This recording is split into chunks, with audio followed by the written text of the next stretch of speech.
Estás de pie en el punto más meridional de Europa, en la costa de España. El lugar se llama Tarifa. El viento azota tu rostro. Trae consigo sal y polvo. Apenas 14 kilómetros de agua centelleante se extienden ante ti. En la orilla opuesta está tan cerca que parece que podrías alcanzarla con la mano. Ves montañas. No son montañas cualquiera, son las montañas del Rif en Marruecos. Observas casas, percibes civilización. Esto es África, a solo 14 kilómetros. Esta distancia es menor que la longitud de muchas maratones urbanas. Es una extensión que un buen nadador podría recorrer en unas pocas horas. En un día claro, puedes ver automóviles circulando por las carreteras de otro continente. Y en ese momento surge una pregunta, inevitable, lógica, casi airada. ¿Por qué? ¿Por qué no hay un puente aquí todavía? La humanidad construye torres que perforan las nubes, excava túneles a través de los Alpes de granito y fiordos subglaciares. Unimos islas separadas por decenas de kilómetros de mar salvaje. Hemos erigido el puente Golden Gate. Hemos cavado el Eurotúnel. Hemos levantado el viaducto de Millau, cuyos soportes se elevan más alto que la Torre Eiffel. Pero aquí, en esta garganta estratégica del planeta, donde dos mundos casi se tocan, hay un vacío abismal. No es por falta de imaginación. Durante décadas, incluso siglos, ingenieros, políticos y futuristas han soñado con este proyecto, un puente entre Europa y África, el proyecto del siglo, una estructura destinada a transformar la economía global, a unir dos mundos con una arteria de acero, a redirigir los flujos de comercio y turismo. Se elaboraron planes, se calcularon presupuestos. España y Marruecos han mantenido negociaciones desde la década de los 70, crearon comités conjuntos, encargaron estudios costosos. Durante décadas, barcos de reconocimiento equipados con sonar han surcado este estrecho angosto, escaneando el lecho marino, y cada vez el proyecto se posponía en silencio. Las fechas se desplazaban del año 2000 al 2020, del 2025 al 2030, y ahora reina un silencio casi total. ¿Qué detiene a una civilización capaz de construir bases en la Luna? ¿Es solo el dinero, la compleja política? ¿O acaso los ingenieros que erigieron el Burj Khalifa se rindieron de repente ante 14 kilómetros de agua? ¿Y si la verdad es mucho peor? ¿Y si esos barcos de exploración, al escanear el fondo, descubrieron algo que les obligó a apagar sus equipos y regresar urgentemente al puerto? ¿Y si estas aguas ocultan un secreto que hace la construcción no solo costosa, sino francamente imposible? ¿Y si la Tierra misma en este preciso lugar ha impuesto un veto?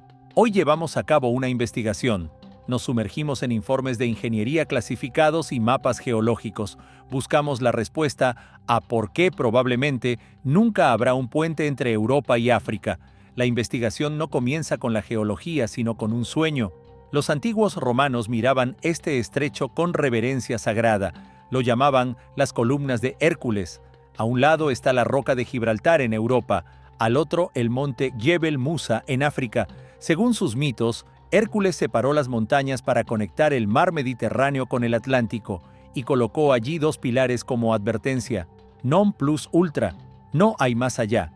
No era solo un marcador geográfico, era una barrera psicológica, el límite del mundo conocido.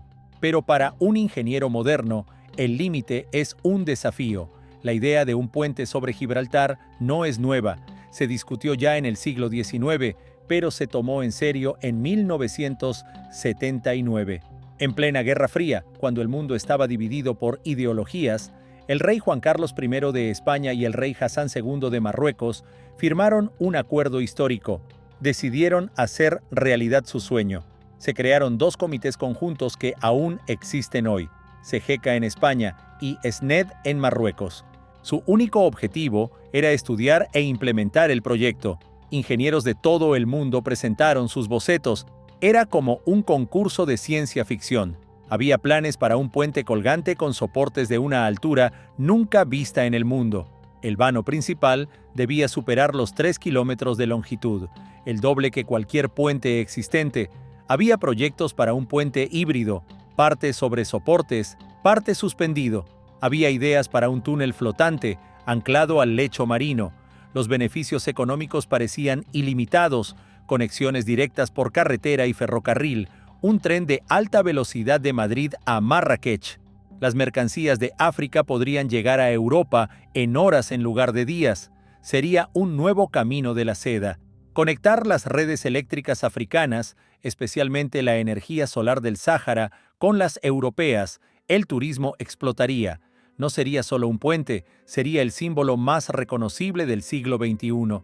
Los ingenieros se pusieron manos a la obra y lo primero que tuvieron que hacer fue trazar un mapa. No un mapa de la superficie, sino del fondo. ¿Qué hay allá abajo? Estamos acostumbrados a pensar que el estrecho es simplemente una depresión en forma de U, una valle inundado de agua. Los ingenieros esperaban encontrar un fondo rocoso, relativamente plano, quizás a una profundidad de 50, tal vez 100 metros. Enviaron barcos de prospección. Naves equipadas con ecosondas multihaz comenzaron a sonar las profundidades, creando un mapa tridimensional del relieve. Y lo que vieron en los monitores fue el primer impacto. No era un valle, era una pesadilla. El estrecho de Gibraltar no es una zanja suave, sino un paisaje submarino gigantesco y dentado.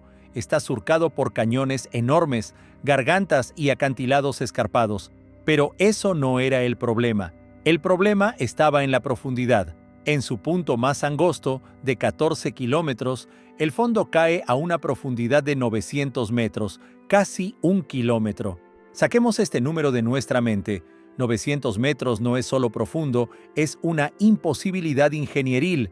El rascacielos más alto del mundo, el Burj Khalifa, mide 828 metros de altura. Podrías tomar el Burj Khalifa, hundirlo en la parte más estrecha de Gibraltar, y aún tendrías 70 metros de agua sobre la aguja. Es imposible construir soportes de puente a tal profundidad. Es como apilar 3 torres Eiffel, una sobre otra, y solo entonces comenzar a edificar el puente propiamente dicho. La presión del agua a esa profundidad es de 90 atmósferas. Aplastaría cualquier equipo submarino convencional.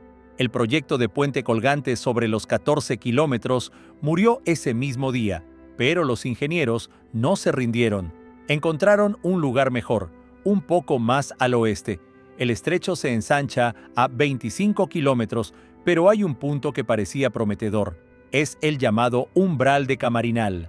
Geológicamente es un lugar increíble. Son los restos de una antigua presa. Hace 6 millones de años, el mar Mediterráneo se secó por completo.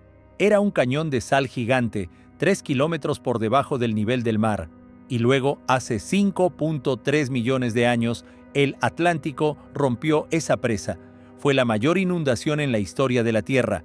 El agua se precipitó sobre este umbral en una cascada 1000 veces más poderosa que las cataratas del Niágara y llenó el Mediterráneo en solo unos pocos años. El umbral de Camarinal es la cresta de esa antigua cascada y es el lugar menos profundo, una cresta submarina que conecta 2 continentes. Parecía la solución. Allí solo hay 300 metros de profundidad. 300 metros. Eso sigue siendo insanely profundo. En comparación, los pilares del famoso viaducto de Millau en Francia, los más altos del mundo, alcanzan 343 metros en el aire. Tendríamos que construir lo mismo pero bajo el agua, en completa oscuridad y bajo una presión monstruosa antes de siquiera llegar a la superficie. Pero los ingenieros de los años 80, inspirados por los éxitos en el Mar del Norte, dijeron: es posible, está al límite, costará más que el programa Apolo, pero es posible. Estaban listos para comenzar a perforar, para tomar muestras de suelo. Tenían que asegurarse de que bajo 300 metros de agua hubiera roca sólida en la que clavar pilotes. Los barcos geológicos llegaron al punto, bajaron el equipo de perforación y el taladro se hundió en el fondo como un cuchillo caliente en mantequilla fría. Lo que encontraron no era roca, no era arcilla, no eran guijarros. Los geólogos lo llamaron fanglomerado. Es un tipo específico de lodo de fondo. El término geológico es sedimentos pleistocenos no consolidados. Esencialmente, una masa gelatinosa inestable de lodo, arena y fragmentos de conchas arrastrados durante miles de años por las corrientes. No es un fondo sólido, es un lodo geológico. Es de decenas y en algunos lugares cientos de metros. Este fue el segundo impacto. No puedes construir un soporte que pese millones de toneladas sobre esto. Es como edificar un rascacielos en un pantano, es como colocar una columna de concreto sobre un colchón de agua. Toda la base simplemente se hundiría en este lodo. Flotaría bajo cualquier presión lateral o, Dios no lo quiera, un terremoto haría que este fanglomerado se licuara al instante, perdería toda su capacidad portante. El soporte simplemente se derrumbaría. ¿Pero por qué? ¿Por qué el lecho marino aquí es tan extraño? Y ahí es donde los ingenieros se dieron el paso a los geólogos. Y lo que descubrieron ya no era solo un problema, era una sentencia de muerte. El mapa que los geólogos trazaron no era solo un mapa del lecho marino, era un mapa de placas tectónicas, y mostraba que el estrecho de Gibraltar es más que un paso entre continentes. Es una cicatriz, es una línea de falla. Es el lugar donde las dos placas titánicas en las que vivimos colisionan en una catástrofe continua y en cámara lenta. Esta es la falla transformante Azores-Gibraltar. No es solo una línea, es una zona de colisión compleja, un nudo tectónico donde la placa euroasiática, la placa africana y la diminuta microplaca de Alborán se encuentran y se aplastan mutuamente. África, justo ahora, en este segundo, se mueve hacia el norte y choca contra Europa a una velocidad de aproximadamente 4 a 5 milímetros por año. Esa es la velocidad a la que crecen tus uñas. Parece lenta, pero en escala geológica es un sprint furioso. Las montañas del Rif en Marruecos y la cordillera Bética en España son el resultado de esta colisión. Son las arrugas en la alfombra que África empuja. Los ingenieros proponían construir un puente sobre el sitio de un accidente automovilístico en el momento mismo del choque. No es solo en cámara lenta. Esta línea de falla acumula tensión durante años, décadas, como un resorte comprimido, y luego la libera. Debemos retroceder en el tiempo. 1 de noviembre de 1755, Lisboa, Portugal. Una clara mañana de otoño, día de Todos los Santos. La ciudad estaba llena de decenas de miles de personas, miles de velas encendidas en las iglesias. A las 9:40 de la mañana, la tierra tembló. No era un temblor ordinario, fue uno de los terremotos más poderosos en la historia humana. Su magnitud, según estimaciones modernas, oscila entre 8 y 9. El epicentro no estaba en Lisboa, estaba allá afuera, en el Atlántico, justo en la falla Azores-Gibraltar. El sismo duró de 3 a 6 minutos. Eso es una eternidad. Grietas de 5 metros se abrieron en la ciudad. Catedrales, palacios, bibliotecas, todo se derrumbó como arena. Decenas de miles de personas murieron en los primeros minutos bajo las piedras. Los que sobrevivieron en espacios abiertos corrieron aterrorizados al puerto junto al río Tajo, lejos de los edificios que caían, y vieron el milagro que se convirtió en su maldición. El océano se retiró, el agua se fue, exponiendo el fondo del puerto sembrado de naufragios y cargamentos perdidos, y 40 minutos después regresó. Regresó como una pared. 3 tsunamis gigantes de hasta 20 metros de altura golpearon la ciudad. Arrasaron todo. Un incendio iniciado por miles de velas volcadas en las iglesias completó la destrucción. La ciudad ardió durante 5 días. Hasta 100.000 personas murieron en Portugal, España y Marruecos. La onda de choque llegó hasta Finlandia. El tsunami causó estragos en Irlanda y el Caribe. Fue un desastre que cambió la filosofía europea, dio origen a la sismología moderna y su fuente fue esa misma falla sobre la que los ingenieros proponían construir un puente. No es una cuestión de sí, sino de cuándo. El Servicio Geológico de los Estados Unidos es cristalino. Esta falla es activa y extremadamente peligrosa. Cualquier estructura construida sobre ella debe diseñarse para resistir un terremoto de magnitud 9 y un impacto directo de un tsunami de 20 metros. ¿Cómo construir un puente de 14 kilómetros cuyos soportes estén a 300 metros de profundidad en lodo gelatinoso y que tenga que soportar el desplazamiento de placas tectónicas en su base? La respuesta es simple: no se puede, es físicamente imposible. Pero supongamos, solo supongamos por un segundo, que nos hemos vuelto locos, que hemos encontrado billones de dólares e inventado materiales mágicos. Ignoremos el terremoto. ¿Qué más acecha en esa agua? Esta agua no es solo agua. El estrecho de Gibraltar es una manguera a presión. Es el único lugar donde 2 masas masivas de agua se encuentran: el frío y menos salino océano Atlántico y el cálido y hipersalino agua del mar Mediterráneo. ¿Por qué hipersalino? El Mediterráneo es un cuenco cerrado en un clima caliente. El agua se evapora de su superficie a un ritmo increíble y las sales permanecen. Los niveles del mar bajarían 1 metro por año si no fuera por Gibraltar. Y eso es lo que sucede. En la superficie, el agua del Atlántico fluye hacia el Mediterráneo en un río gigante a velocidades de hasta 5 a 6 kilómetros por hora para reponer la evaporación. El volumen de este flujo es de alrededor de 1 millón de metros cúbicos por segundo. Pero eso es solo la mitad de la historia. Esta agua salina, densa y pesada del Mediterráneo se hunde hasta el fondo y tiene que ir a alguna parte. Y lo hace. Se vierte de vuelta al Atlántico, pero bajo la corriente entrante. Son 2 ríos gigantes fluyendo en direcciones opuestas a diferentes profundidades. Esto crea una corriente de poder inimaginable. En el fondo, a una profundidad de 300 metros, el agua corre a una velocidad capaz de derribar un sumergible. Estas son las mismas corrientes que depositaron el fanglomerado, erosionan constantemente el fondo, pero el fenómeno más terrible en estas aguas son las olas internas. No son olas en la superficie, son tsunamis gigantes de 100 metros que se mueven bajo el agua en el límite de 2 capas. Son invisibles desde la superficie, pero los satélites las registran. Se generan cuando una poderosa corriente de marea del Atlántico se encuentra con ese mismo umbral de Camarinal. Estos monstruos submarinos se precipitarían directamente sobre los soportes de nuestro puente hipotético, crearían vibraciones y cargas que ningún material podría soportar. Trabajar en tales condiciones, bucear 300 metros en oscuridad absoluta, en agua helada, en una corriente que arrastra robots, y al mismo tiempo intentar verter los cimientos en lodo gelatinoso. Esto es el infierno. Es un entorno salvaje. No solo infierno para ingenieros, sino también un paraíso para la vida. El estrecho no es solo una vía acuática, es un corredor faunístico. Es la principal ruta de migración para cetáceos. Enormes ballenas de aleta, los segundos animales más grandes del planeta, nadan aquí. Ballenas cachalote gigantes se sumergen en estos mismos cañones submarinos a miles de metros, cazando su presa, el calamar gigante Architeuthis.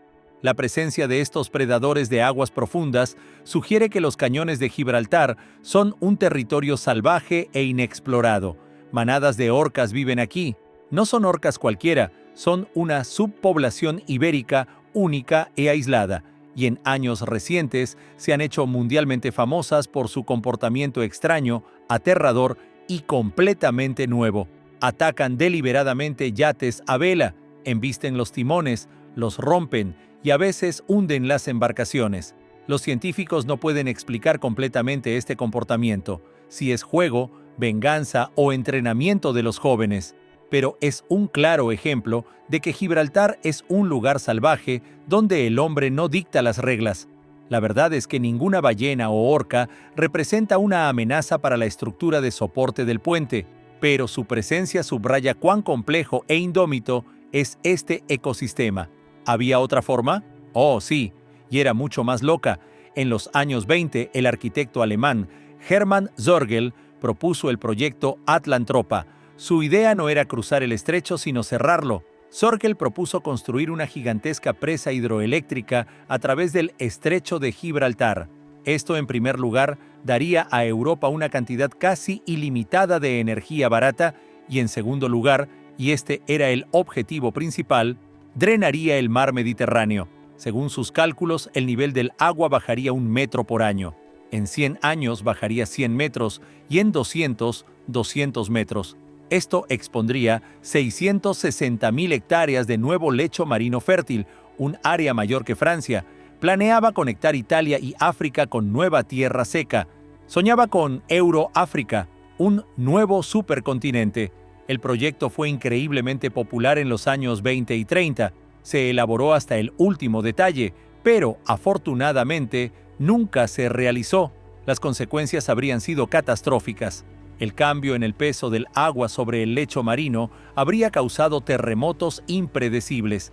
El clima de Europa habría cambiado más allá del reconocimiento. Habría sido una catástrofe ambiental a escala planetaria. Este proyecto, loco pero real, muestra qué obsesión era este lugar y qué hybris. En ese punto los ingenieros dijeron: bien, lo entendemos, el puente es una locura, profundidad, lodo, corriente, la presa es una locura, olvídalo. Pero ¿qué hay del túnel? ¿Cómo el Eurotúnel entre Inglaterra y Francia? Funciona. Este era el plan B.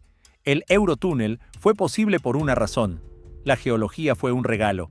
Los ingenieros perforaron a través de una sola capa estable e impermeable de caliza cretácea. Era como perforar queso duro. Gibraltar es el peor lugar del planeta para perforar. Tienes que perforar bajo 900 metros de agua. Tienes que perforar bajo cientos de metros de lodo fanglomerado inestable.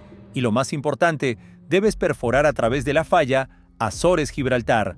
La geología bajo el estrecho no es un pedazo de pastel, es, como dicen los geólogos, un prisma de acreción. Es un revoltijo caótico de rocas rotas, aplastadas y plegadas como un acordeón. Es como intentar perforar a través de una bolsa llena de grava húmeda, vidrio roto y arcilla, y la bolsa se sacude constantemente. No puedes tunelar a través de una línea de falla activa. En el momento en que las placas se desplazan, y lo harán, el túnel simplemente se cortará como un tubo de papel. Millones de toneladas de agua irrumpirán. No sería solo un fracaso ingenieril, sería una tumba masiva. Bien, plan B. ¿Y si no perforamos bajo el lecho marino, sino que construimos un túnel flotante, un tubo de concreto gigante que flotaría a una profundidad de 50 a 100 metros, sostenido por cables anclados al lecho marino? Se llama túnel flotante sumergible. Noruega está experimentando con esta tecnología para sus fiordos, pero los fiordos son lagos calmados y tranquilos comparados con Gibraltar.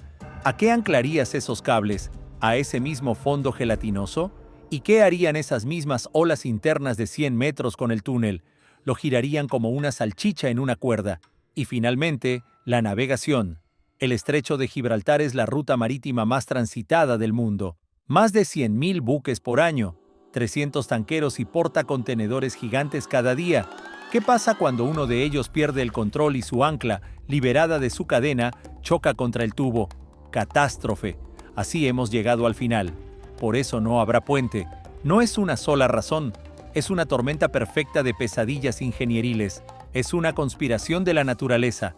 La profundidad increíble de hasta 900 metros hace imposibles los soportes. Fondo inestable. Cientos de metros de lodo gelatinoso que no puede soportar ningún peso. Corrientes locas, flujos de 2 capas y olas internas de 100 metros que crean cargas inimaginables. Una falla tectónica, un límite de placas activo que garantiza un terremoto de magnitud 9 y un tsunami gigante. La naturaleza usó todo su arsenal en este lugar. Ha erigido 4 muros que no podemos sortear. En sus informes finales, los ingenieros se vieron obligados a admitir la derrota. El proyecto del puente de Gibraltar está muerto. Surge en las noticias cada pocos años. Es una promesa política, pero ningún ingeniero serio cree ya en su viabilidad. El secreto del vacío de 14 kilómetros es simple. No es solo agua, es una puerta, son las columnas de Hércules. Y en los mitos antiguos, las columnas no se erigieron para ser conectadas, sino como advertencia de non plus ultra, no hay más allá, el límite que no debe cruzarse. Podemos volar a Marte, podemos editar genes, pero no podemos construir un puente sobre Gibraltar porque el planeta Tierra, una cosa viva que respira y se mueve, en ese punto preciso dijo, no. ¿Qué piensas? ¿Es realmente imposible? ¿O solo estamos esperando una tecnología que hoy nos parece magia? ¿Y vale la pena intentarlo sabiendo qué monstruo duerme en el fondo? La investigación continúa.